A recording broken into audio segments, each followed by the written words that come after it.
Two best friends, Tommy and Vera, were walking to class under the hot sun, laughing about how life in school was hard. Then a sleek black Range Rover stopped beside them. A handsome man in a neat suit smiled. "Need a ride, ladies?" Tommy hesitated, embarrassed. The man handed her his card with a smile before driving off. Vera's eyes followed the car and hissed, "Didn't you see that car? Range Rover 2023. Obviously a ritualist. Please block him before your destiny ends up in a shrine." Tommy laughed, tucking the card in her bag. A month later, Vera visited Tommy's hostel, and her jaw dropped. Tommy had moved into a small, nicely furnished apartment. New wigs, new clothes, glowing skin. Vera was surprised. "Tommy, are you into Yahoo? Or is it that ritualist you're seeing?" Vera said, forcing a smile, "His name is Deji. He's kind, respectful. Not what you think." Tommy replied, a bit pissed. "Okay, if you say so.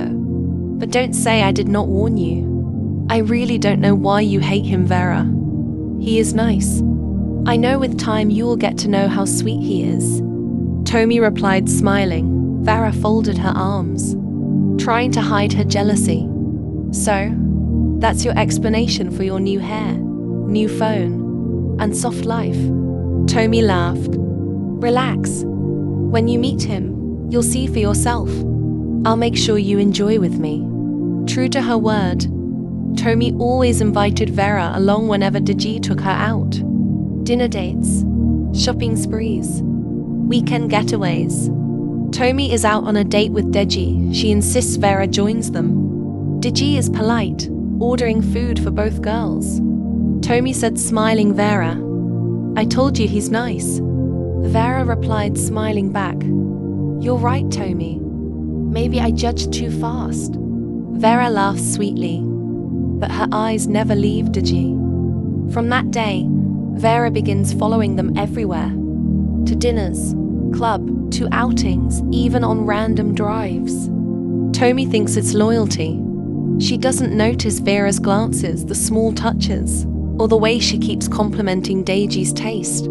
Vera pretended to be happy for her friend, but jealousy was eating her alive. Whenever Deji called, she would pick Tommy's phone by mistake, smiling sweetly at the sound of his voice. One evening, as Tommy took a shower, Vera quietly copied Deji's number from her phone. Weeks later, Vera suddenly moved out of Tommy's apartment.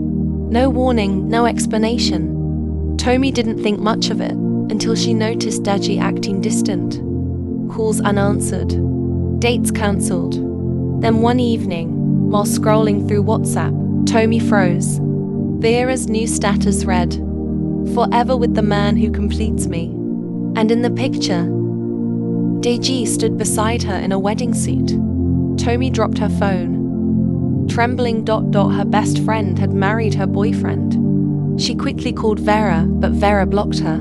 She had to set her up with a new phone number to pick up a surprise delivery. She thought it was from her husband until she got there and saw Tommy. She was about to leave when Tommy shouted, "I called you my best friend. I gave you everything you needed, yet you took him from me, you witch." Vera replied without remorse, "Best friends always share everything. So what is wrong with sharing a man? You should be thanking me. If you ever set me up for this nonsense again, I will make sure you regret it." She left angrily while Tommy was in tears, short of words. Months passed. Tommy was heartbroken but forced herself to move on. Meanwhile, Vera's life seemed perfect online. Luxury cars, designer outfits, expensive vacations. But whispers started spreading that her husband no longer slept at home, that she screamed at night saying someone was calling her. One rainy evening, Tommy heard a knock.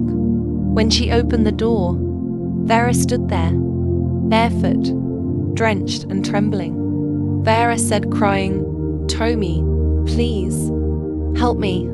I can't sleep. The ring won't come off. It burns." She showed her hand.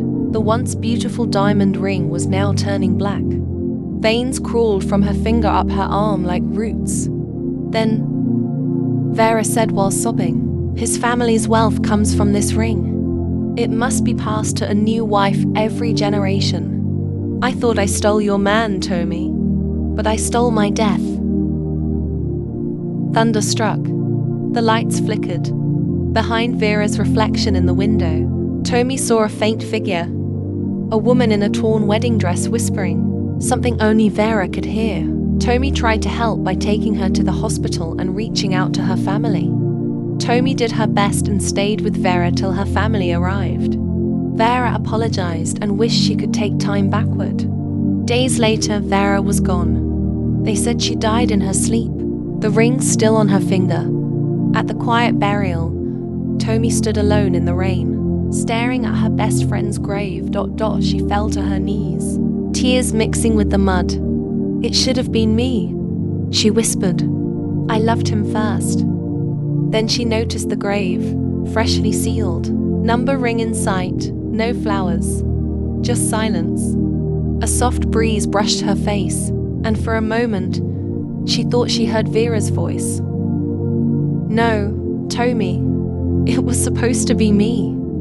Tomi cried harder, realizing she had escaped the curse by losing what she thought she wanted most. While crying, she cited a little written note on her grave. "Her greed took the fall for you, but my love for you saved you. I'm watching." She turned and saw Deiji's car, which zoomed off in speed of light. Please like, share, comment, and subscribe to my YouTube channel for more than stories. Thank you.